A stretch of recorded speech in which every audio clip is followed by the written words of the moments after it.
Railway 2002 ಅದರ ಕಾಯ್ದೆಯ policy ಇದೇನು ರಾಜ್ಯ ಸರ್ಕಾರ ಮಾಡ್ತಾ ಇರೋ ತೀರ್ಮಾನ ನೀತಿ ನಿಯಮಗಳಲ್ಲ. ಇದು ಇರ್ತಕ್ಕಂತಹ ನೀತಿ ನಿಯಮಗಳ ಪ್ರಕಾರ ಇದು ವಾರ್ಷಿಕವಾಗಿ 5% ಇನ್ಕ್ರೀಸ್ ಆಗುತ್ತೆ ಎವರಿ ಇಯರ್. ಈ ವರ್ಷ ನಾವು ತಡಿಬೋದು. ಈ ವರ್ಷ ರಾಜ್ಯ ಸರ್ಕಾರ ಹೌದು ಹೆಚ್ಚಿಗೆ ಮಾಡೋಕ್ಕೆ ಸಾಧ್ಯ ಇಲ್ಲ.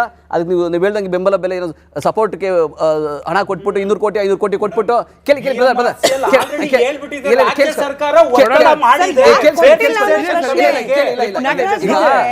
ಸಪೋರ್ಟ್ ಕ್ಯಾಶ್ ಯಾಕೆ ಕೊಟ್ಟಿಲ್ಲ ಅನ್ನೋ ಪ್ರಶ್ನೆ, ಅದಕ್ಕೆ ಉತ್ತರ ಕೊಡಬೇಕು. ರಾಜ್ಯ ಸರ್ಕಾರದ ಖಜಾನೆ ಖಾಲಿ ಆಗಿದೆ, ಹಾಗಾಗೇನೆ ಮೆಟ್ರೋಗೆ ಸಪೋರ್ಟ್ ಕ್ಯಾಶ್ ಕೊಡ್ತಾ ಇಲ್ಲ.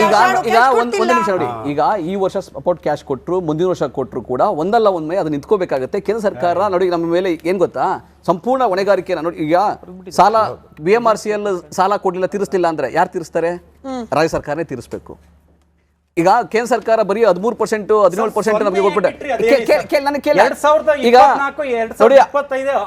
ಕೇಳಿಸ್ಕೊಳ್ಳಿ, ಅದಕ್ಕೆ ಅಗತ್ಯ ಬಿದ್ರೆ ಅಗತ್ಯ ಬಿದ್ರೆ ಈಗ ನಮ್ಮ ಸರ್ಕಾರದಲ್ಲಿ ಸಿದ್ದರಾಮಯ್ಯ ಶುರು ಮಾಡಿರೋದು, ಸಿದ್ದರಾಮಯ್ಯನವರಿದ್ದಾಗಲೇ ಶುರು ಮಾಡಿರೋದು. ಅಗತ್ಯ ಬಿದ್ರೆ ಕೊಡ್ತಾರೆ. ಆಮೇಲೆ ಕೇಳಿಸ್ಕೊಳ್ಳಿ, ನೀವು ಜೆಡಿಎಸ್ ನೀವೇನು ಹೋರಾಟ ಮಾಡ್ತಿದ್ರಲ್ಲ, ಒತ್ತಡ ಏರ್ತಿದೆ. ನೀವು ನಮ್ಮ ಹತ್ರ ದುಡ್ಡು ಇಲ್ಲ, ಆರ್ಥಿಕ ಒತ್ತಡ ನಮ್ಗೆ ತಡೆಯಕ್ ಆಗ್ತಿಲ್ಲ. ನೀವು ಜನರ ಮೇಲೆ ರೈಸ್ ಮಾಡಿ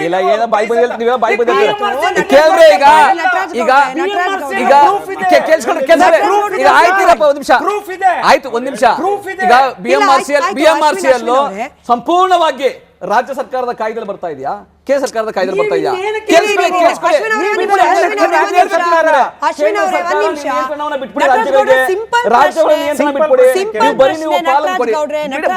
ಕೇಂದ್ರ ರಾಜ್ಯ ಮಾಡೋಣಂತೆ. ನಾನು ಬಿಜೆಪಿಗೂ ಪ್ರಶ್ನೆ ಕೇಳ್ತೀನಿ, ಯಾಕೆ ಪ್ರತಿ ವರ್ಷ ಅಲಾಟ್ ಮಾಡ್ತಾ ಇದ್ದ ಶಾಡೋ ಕ್ಯಾಶ್ ಸಪೋರ್ಟ್ ಯಾಕೆ ಕೊಟ್ಟಿಲ್ಲ ಈ ವರ್ಷ?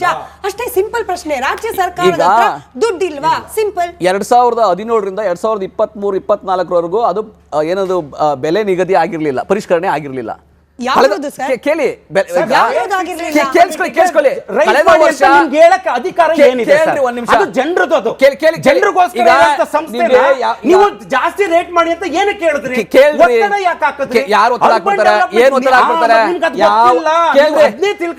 ಈಗ ಪರಿಷ್ಕರಣೆ, ಈಗ ಅಲ್ಲಿ ನೋಡ್ರಿ, ಅಲ್ಲಿ ಪರಿಷ್ಕರಣೆ ನಿಮಿಷ ದರ ನಿಗದಿ ಮಾಡಕ್ಕೆ ಪರಿಷ್ಕರಣೆ ಮಾಡಕ್ಕೆ ಒಂದು ಸಮಿತಿ ಇದೆ ಇಲ್ವಾ? ಸಮಿತಿ ಇಲ್ವಾ? ಸಮಿತಿ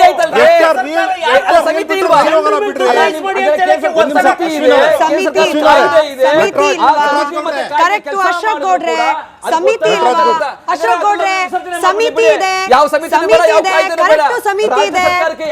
ಥ್ಯಾಂಕ್ ಯು ಸಮಿತಿ ಬಗ್ಗೆ ನೆನಪು ಮಾಡಿದ್ದಕ್ಕೆ ನಟರಾಜ್ ಗೌಡ್ರೆ, ಥ್ಯಾಂಕ್ ಯು ಸಮಿತಿ ಬಗ್ಗೆ ನೆನಪು ಮಾಡಿದ್ದಕ್ಕೆ. ನನ್ನ ಹೇಳಿಕೆ ಅಲ್ಲ ಸರ್, ರಾಮಲಿಂಗಾರೆಡ್ಡಿ ಅವರೇ, ಸಚಿವರಾದ ರಾಮಲಿಂಗಾರೆಡ್ಡಿ ಅವರೇ ಹೇಳಿದ್ದಾರೆ. ಅಶೋಕ್ ಗೌಡ್ರೆ, ರಾಜ್ಯ ಸರ್ಕಾರದ ರೆಪ್ರೆಸೆಂಟೇಟಿವ್ ಆಗಿ ಅವ್ರ ಹೆಸರು ನಾನು ಕರೆಕ್ಟ್ ಆಗಿ ಕೇಳಿಸ್ಕೊಂಡಿದ್ರೆ ರಮಣಾರೆಡ್ಡಿ ಅಂತ ಹೇಳಿ ಇದ್ದಾರೆ ಕಮಿಟಿಯಲ್ಲಿ.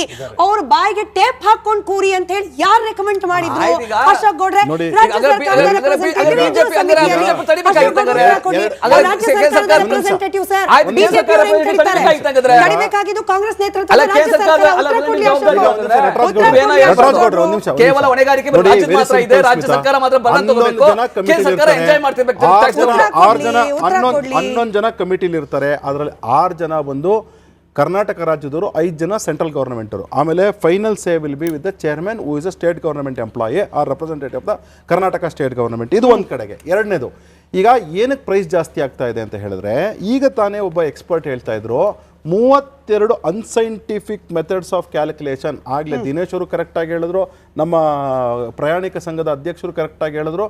ಏನು ಅಂತ ಹೇಳಿದ್ರೆ, ಒಂದು ಯಾವ ರೀತಿಯ ಇವರು ರೆವಿನ್ಯೂ ಅಂದರೆ ಟ್ರಾನ್ಸ್ಪೋರ್ಟ್ ರೆವಿನ್ಯೂ ಬಿಟ್ಟು ಬೇರೆ ಆಲ್ಟರ್ನೇಟಿವ್ ರೆವಿನ್ಯೂಸ್, ಅಡ್ವರ್ಟೈಸ್ಮೆಂಟ್ ಇರ್ಬೋದು, ಶಾಪ್ಸ್ ರೆಂಟಲ್ಸ್ ಇರ್ಬೋದು, ಇದ್ರ ಜೊತೆಗೆ ಇವ್ರೇನು ಮಾಡ್ತಾರೆ, ಆಪ್ರೇಷನ್ ಆ್ಯಂಡ್ ಮೇಂಟೆನೆನ್ಸ್ಗೆ ಸಿಕ್ಕಾಪಟ್ಟೆ ಖರ್ಚನ್ನ ತೋರಿಸ್ತಾ ಇದ್ದಾರೆ, which is actually not on paper. ಅದ್ರ ಜೊತೆಗೆ ದಿನೇಶ್ ಅವರು ಹೇಳಿದ್ರು 235 ಕೋಟಿ ಲಾಭ ಮಾಡ್ತಿದೆ ಅಂತ ಹೇಳಿ.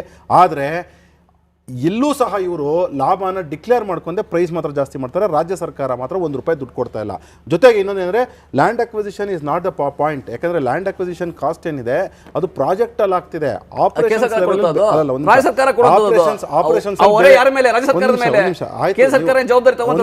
ಒಂದ್ ನಿಮಿಷ ತಾಳಿ. ಈಗ ಕರೆಕ್ಟ್ ಆಗಿ ಆಪರೇಟ್ ಮಾಡಿದ್ರೆ, ಈಗ ನಮ್ಮ ಎಲ್ಲೋ ಲೈನ್ ನಾ ಎಲ್ಲೋ ಲೈನ್ ಉಪಯೋಗ ಮಾಡ್ತಕ್ಕಂಥವ್ ನಾನು. ಈಗ ಎಲ್ಲೋ ಲೈನ್ ನೀವೇನಾದ್ರೂ ಆವತ್ತೇನೆ ಯಾವತ್ತು ಸ್ಟಾರ್ಟ್ ಆಯಿತು ಆವತ್ತೇನೆ ನೀವು ಬೋಗಿಗಳನ್ನ ಕರೆಕ್ಟಾಗಿ ಆರ್ಡರ್ ಮಾಡಿದಿದ್ರೆ, ಆವತ್ತೇ ಟ್ರೈನ್ ಬಂದಿದ್ರೆ, ಆವತ್ತೇ ನಿಮ್ಗೆ ಏನಾಗ್ತಿತ್ತು ಅಂತ ಹೇಳಿದ್ರೆ, ಏನು 25 ನಿಮಿಷಕ್ಕೆ ಬರ್ತಿತ್ತು ಒಂದು ಟ್ರೈನು, ಯಾವಾಗ 3 ಲಕ್ಷ ಜನ ಮಾತ್ರ ಸೇರ್ಕೊಂಡ್ರು ಫಸ್ಟ್ ದಿವಸ. ಈಗ ನೋಡಿದ್ರೆ 12 ಲಕ್ಷ ಜನ, ಆವತ್ತೇ 12 ಲಕ್ಷ ಜನ ಸೇರಿರೋದು ನಿಮ್ಮ ಆದಾಯ ಜಾಸ್ತಿ ಆಗಿರೋದು. ಈಗ ಬ್ಲೂ ಲೈನು ನೀವು ಅಕಸ್ಮಾತ್ ರೆಡ್ ಲೈನ್ ಈಗಾಗಲೇ ರೆಡಿ ಇದೆ, ಬ್ಲೂ ಲೈನು ಹೆಚ್ಚು ಕಮ್ಮಿ ರೆಡಿ ಇದೆ. ನೀವೇನಾದರೂ ಅಕಸ್ಮಾತ್ ಪ್ರಾಜೆಕ್ಟ್ನ ಆನ್ ಪ್ರಯಾರಿಟಿ ಅಂತ ಮಾಡಿ ನೀವು ಅದಕ್ಕೆ ಫೋಕಸ್ ಮಾಡಿದ್ದಿದ್ರೆ, ಖಂಡಿತವಾಗ್ಲೂ ಹೇಳ್ತಾ ಇದ್ದೀನಿ, ಈ 2 ಲೈನ್ ಆಪರೇಟ್ ಆಗಿದ್ದಿದ್ರೆ ನಿಮ್ಗೇನಾಗಿರೋದು ಆದಾಯ ಜಾಸ್ತಿ ಆಗಿರೋದು, ಆಮೇಲೆ ನಿಮ್ಮ ಆಪರೇಷನ್ಸ್ ಕಾಸ್ಟ್ ಕಡಿಮೆ ಆಗಿರೋದು. ಆದರೆ ನೀವೇನು ಮಾಡ್ತೀರಾ ಅಂದರೆ, ಏನು ಇವ್ರ ಕಿತ್ತಾಟ, ಇವ್ರ ಬಡದಾಟ, ಇವ್ರ ಜಗಳ, ಇವ್ರ ಕ್ಯಾಬಿನೆಟ್ ರ್ಯಾಂಕ್ಗಳು, ಇದರಿಂದ ಏನಾಗಿದೆ ಅಂತ ಹೇಳಿದ್ರೆ ಇವರಿಗೆ ಡಿಸಿಷನ್ ತಗೊಳ್ಳಲ್ಲ ಯಾರೇ ಆಗಲಿ. ಈಗ ಉದಾಹರಣೆಗೆ ರಾಮಲಿಂಗಾರೆಡ್ಡಿ ಅವರು ಟ್ರಾನ್ಸ್ಪೋರ್ಟ್ ಮಿನಿಸ್ಟರ್ ಇದ್ದಾರೆ ಕರ್ನಾಟಕದಲ್ಲಿ, ಅವ್ರಿಗೆ ಅಧಿಕಾರ ಆದರೂ ಕೊಡಿ, ಅವ್ರು ಏನೋ ಒಂದು ನಿರ್ಧಾರ ತೆಗೆದುಕೊಳ್ತಕ್ಕಂಥ CM ರಿವ್ಯೂ ಮೀಟಿಂಗ್ಸ್ ಮಾಡಲ್ಲ, DCM ಬೆಂಗಳೂರು ಡೆವಲಪ್ಮೆಂಟ್ ಮಿನಿಸ್ಟರ್ ಅವರು ರಿವ್ಯೂ ಮೀಟಿಂಗ್ಸ್ ಮಾಡಲ್ಲ, Ramalinga Reddy transport minister review meeting ಮಾಡಲ್ಲ.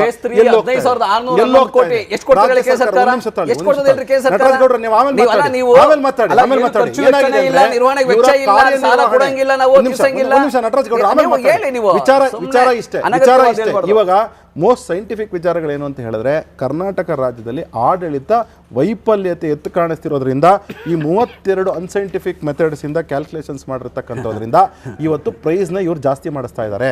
ಅಷ್ಟು ವಿಚಾರ ಆಯ್ತಾ? ಇದು ನಂದಲ್ಲ ವಿಚಾರ, ಇದು ಮೆಟ್ರೋ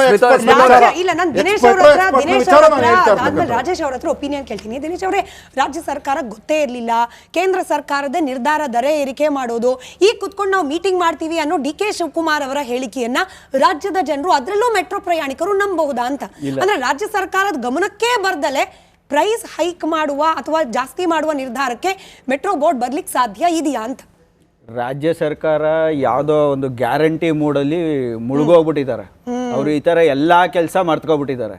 ಎಕ್ಸಾಂಪಲ್, ಇವತ್ತು ಏನು ನಮ್ಮ ಮೆಟ್ರೋ ಪ್ರಾಜೆಕ್ಟ್ ಇದೆ ಅದಕ್ಕೆ ಪ್ರತಿ ತಿಂಗಳು ಇವರು ಮೀಟಿಂಗ್ಗಳ ಕಂಡಕ್ಟ್ ಮಾಡ್ತಾ ಇಲ್ಲ.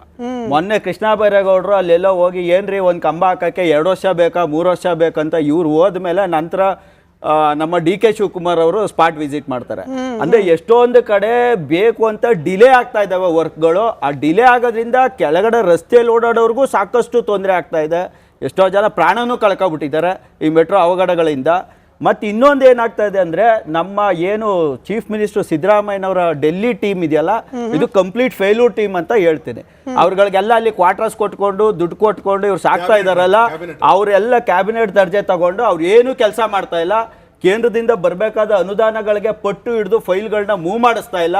ಅದಕ್ಕೆ ಸುಮಾರು ಜನ ಯಾರು ಧನಂಜಯ್ ಕುಮಾರ್, ನಾಡಗೌಡರು, ಸೈಯದ್ ಮೊಯ್ದೀನು ಮತ್ತೆ ಸಲೀಂ ಅಹಮದ್, ಇವ್ರು 4 ಜನನ 5 ಜನನ TB ಜಯಚಂದ್ರ ಅವ್ರನ್ನ ಇವ್ರನ್ನೆಲ್ಲ ಅಪಾಯಿಂಟ್ ಮಾಡ್ಕೊಂಡು ಕೂತಿದ್ದಾರೆ. ಅವ್ರು ಏನು ಕೆಲಸ ಮಾಡ್ತಾ ಇಲ್ಲ.